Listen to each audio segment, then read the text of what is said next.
Diabetes ও সুস্থতা এই হোক আমাদের প্রতিজ্ঞা। এই প্রতিপাদ্য নিয়ে ঝালকাঠিতে নানা আয়োজনে বিশ্ব ডায়াবেটিস দিবস পালিত হয়েছে।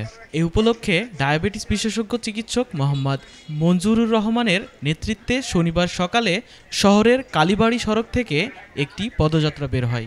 বিভিন্ন সড়ক প্রদক্ষিণ করে এটি একই স্থানে এসে শেষ হয়। এ সময় প্রায় শতাধিক রোগীকে বিনামূল্যে চিকিৎসা সেবা প্রদান করা হয়। পরে একটি আলোচনা সভার আয়োজন করা হয়। এতে বক্তব্য রাখেন ডাক্তার মোহাম্মদ মঞ্জুরুর রহমান ও ব্যবসায়ী সৈয়দ সালাউদ্দিন ফেরদৌস। সভায় ডাক্তার মোহাম্মদ মঞ্জুরুর রহমান বলেন, এবছরে প্রচারণার মূল লক্ষ্য হল কর্মক্ষেত্রে ডায়াবেটিসে আক্রান্ত ব্যক্তিদের সুস্থতা এবং তাদের প্রয়োজনীয় সহায়তা নিশ্চিত করা।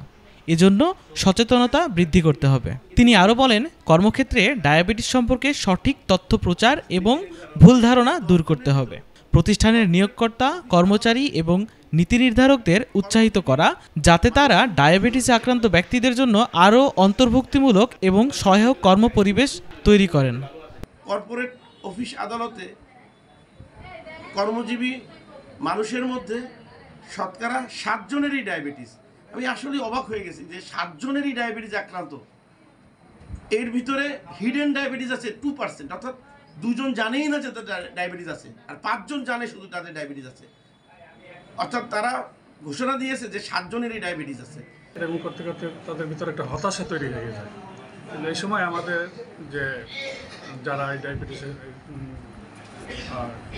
কাউন্সিলিং করা উচিত, তাদেরকে বোঝানো উচিত যে এটা কোনো, যদি ঠিকমতো শরীরচর্চা, ঠিকমতো শরীর খাবার মানে যা কিছু, এটা যদি ঠিকমতো কন্ট্রোলের ভিতরে থাকে এবং নিয়ম অনুযায়ী চলে, তাহলে এটা কোনো বিষয় না।